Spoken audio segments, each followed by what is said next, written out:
bismillaahi raxmaan raxiim. kusoo dhawow, halkani waa Taleex Professional College. waxaa idinla hadlayana waa injineer maxamed xasan siciid, kuna magac dheer maxamed yare, ahna gudoomiyaha iyo aasaasaha Taleex Professional College, isla markaana ah macalinka bixinaya koorsada online-ka ee lagu baranayo basic computer-ka. waxaan rabaa daawade insha allahu tacaala inaan kula wadaago, haddii aad ka mid noqonayso ardayda aan wax ku bari doono insha allah qaab online ah, kuna qaadanaysa duruusta la xiriira basic computer-ka oo aan horeyna ugaga soo hadlay page-keena aan ku leenahay barta Facebook-ga. waxaan rabaa inaan kula wadaago sida aad lacagta ku bixinayso, akoonada aad lacagta ku shubi karto, nidaamka aad lacagtaas u mari karto markii aad rabto inaad lacagta bixiso.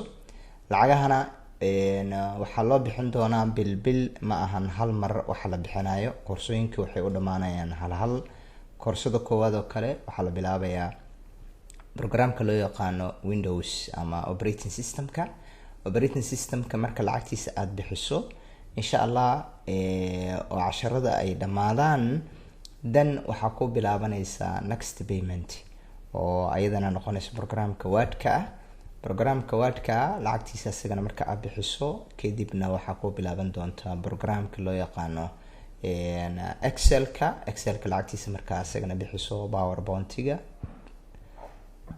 powerpoint-ga lacagtiisa markaa bixiso isagana accesska oo programka ugu dambeeya shanaad ah ayaa lacagta aad bixinaysaa. lacagahana bil ayaa loo bixinayaa.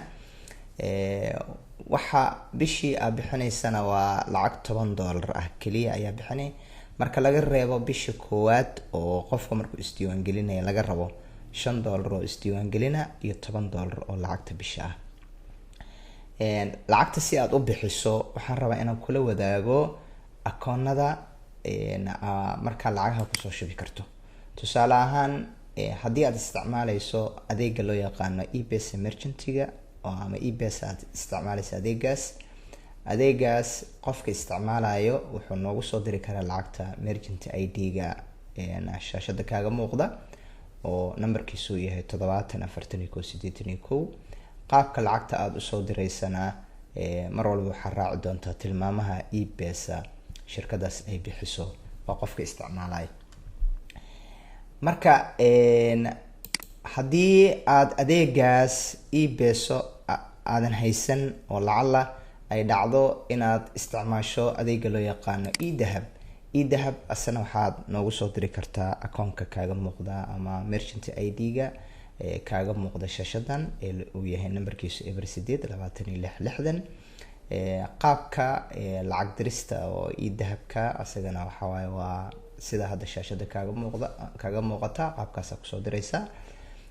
lacala waxaa dhici karto in aadan idahabna isticmaalin ama eBS aadan isticmaalin ayaa suuragal ah. haddii eBS ama idahab aadan isticmaalin waxaad kaloo awood u leedahay insha allahu tacaala haddaad isticmaalaysid hormuud EVC oo kale haddaad isticmaalaysid ama laga yaabo somlink oo kale inaad isticmaalaysid. marka EVC oo kale haddaad tuuraysid waxaa noogu soo diraysaa merchant ID-ga oo hormuud merchant-ga aan ku leenahay oo asagana noqonayo 741881. qaabka lacagta aad u tuureysana meeshay kugu qoran tahay. waxaa kaloo jira haddii lacala EVC aadan haysan oo laga yaabo inaad lacag bixin kale qaab kale aad ku bixin karto, ayadana waxaa ku suuragala lacala haddaad akoon ku leedahay International Bank of Somalia IBS oo kale, IBS akoonkaas ayaad kusoo shubi kartaa oo numberkiisu kaaga muuqdo shaashada 006524. marka akoonka aad ku shubayso iyo marka merchant-yada caadiga la isticmaalayo way kala duwan tahay. marka akoonka aad kusoo shubayso waxaad soo raaci doontaa magacaaga ayaa kula shubaysa akoonka.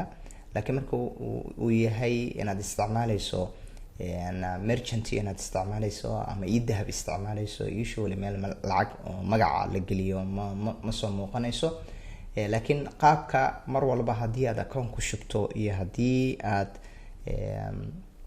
ku shubto waxaa loo yaqaana merchant aad ku shubto, waxaa nagula wadaagi doontaa insha allahu tacaala inaad screenshot ka soo qaado maxaa la yiraahdaa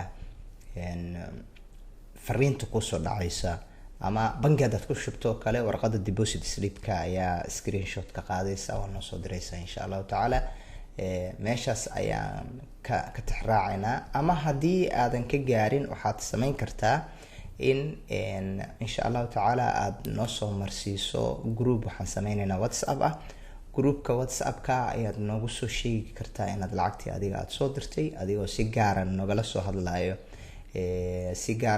soo hadlaayo oo whatsappka nogala soo hadlayo, nagala soo xiriirayo oo dhahayo lacagtii mataqaana waan soo diray. ama waxaad sameyn kartaa inaad email noo soo dirto oo aad kusoo muujinayso daleeda lacagtii meeshaasaan ku shubay, taariikhdaasaan shubay, magacaasaana kula shubay. haddii bangi account aad isticmaalaysid waaye, haddii aad emergency caadiga aad isticmaalaysidna ayadana waana la soo wadaagi kartaa inaad dhahdo lacagtii emergency-gaasaan ku shubay. insha allah qaybteena financiga ayaa kula soo xiriiri doonta, markaa boona lagu soo sameynaya oo cadeynaysa lacagtii inaan anaga kaa qabanay, kadibna boonadaas ayaa whatsappka lagugu soo diraya oo khaaska u leedahay ama emailkaaga. waxaa dhici karto in aadan account International Bank of Somalia aadan ku haysan ayaa dhici karta. waxaad awood u leedahay inaad noogu soo dirto akoonka kale aan ku leenahay my bank oo numberkiisa halkan oo kaaga muuqdo, kaas ayaa kusoo shubaysaa. sida hore usoo sheegaba magacaaga oo saddexan ayaad kula shubaysaa akoonka. waxaa kaloo suuragal ah in my bank account aadan akoon ku lahayn ayaa suuragal ah. waxaa noogu soo diri kartaa akoonkeena kale aan ku leenahay Premier Bank oo shaashada kaaga muuqda. haddii lacala Premier Bank aad akoon caadi aad isticmaalaysid, asoo wallet ah waa leenahay oo haddaba waad arki doontaa insha allah. laakiin kan waa akoon. haddii lacala account to account aad ku shubaysid ama akoon caadi aad ku leedahay kusoo wareejinaysid, sidaas aad isticmaali kartaa. dhammaan waxa aan meeshan idinkula wadaagayno oo dhan waxaa ku qoran Taleex Professional College, magacaasa ku qoran, magacaas ayaa kusoo baxay. lacala waxaa dhici karta marka Premier Bank inaadan isticmaalin akoonkiisa, laakiin waxaa laga yaabaa Premier Wallet inaad isticmaasho. haddii lacala wallet aad isticmaasho, asagana wallet ID-ga ama merchant ID-gan oo halkan kaaga muuqdo 5785 ah ayaad noogu soo diraysaa insha allah. Premier Wallet-ka mar walba oo aad lacag dirtana fadlan waxaan ka codsanaynaa insha allah inaad fariin gaaban aad nasoo siiso oo noo soo sheegtay in lacagtii soo dirtay. hadday noqonaysana whatsapp nagala soo xiriirto, hadday noqonayso mataqaana inaad email noo soo dirto. insha allah ardadana waxaan u sameynaynaa wixii isku galaas ah oo kale, waxaan u sameynaynaa group gooni ah. whatsappkaas ayaan kula xiriiri doonaa. waxaa dhici karto inay su-aalo qabaan oo ayagoo casharkii daawaday haddana su-aale ay qabaan. assignmentiya u diri doonaa. assignmentiyadu waxaa laga yaabaa su-aale inay ka qabaan, waxaa laga yaabaa inay talooyin kale iyo wada shaqeyn kale ay u baahan yihiin. marka waxaas waxaan sameyn doonaa insha allah qaab aan iskula xiriirno. haddii lacala Premier Wallet aadan isticmaalin asagana, waxaa lacagta kusoo shubi kartaa ood isticmaalaysid yeel merchant ayaan ku leenahay oo asagana numberkiisa 16565 ah. marka yeel merchantigaas ayaa kusoo shubi kartaa. waxaa kusoo bixi doonaa asagana insha allah Taleex Professional College, kaas ayaa kusoo baxaya. dhammaan waxyaalaha aan idinla wadaagayno mid allaale mid kaa rabtid ayaa kusoo shubi kartaa. khasab ma aha inaad yeelka isticmaasho, Premier Wallet inaad isticmaasho, my account my bank inaad isticmaasho, Premier Bank inaad isticmaasho, IBS inaad isticmaasho, khasab ma aha. laakiin any means oo markaa adiga lacagta kusoo diri karto oo kuu suuragal oo inta aan kuu sheegnay ah ayaa lacagta noogu soo diri kartaa. waxaan rajeynayaa insha allahu tacaala inta aan idinla wadaagnay oo dhammaantood aad ku aragteen shaashada, intaas oo idil mid allaale midkii kuu suuragal ah inaad isticmaali doontid. kadibna sida aan idinka codsanay aad nagula soo wadaagi doontaan fariimaha meesha lacagaha aad ku shubteen. lacagaha sidaan hore idinkugu soo sheegnay waxaa waaye waxaa loo bixinayaa bilbil, hal mar lama wada bixinayo. bisha ugu horeysa ardayga waxaa laga rabo waxaa waaye waa $5 diiwaan gelina iyo $10 oo lacagta bisha ah. programka koowaad marka uu dhammaysto oo ardayga uu qaato bisha koowaad hal bil ay barnaamijyada u baxayaan. bisha koowaad oo kale marka ay dhamaadaan kadib biidnillaahi almawla waxaa bilaabanaya programkii labaad. programkii labaad marka uu ardayga u dhamaado oo paymentiga labaad uu bixiyo, paymentiga saddexaad ayuu bixin doonaa oo programka saddexaad ah.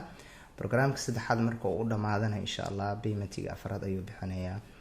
programka afraad marka uu dhamaadana paymentiga ugu dambeeya, paymentiga shanaad ayuu bixinayaa. waxaan rajeynayaa insha allahu tacaala inaad sidaas isticmaali doontaan.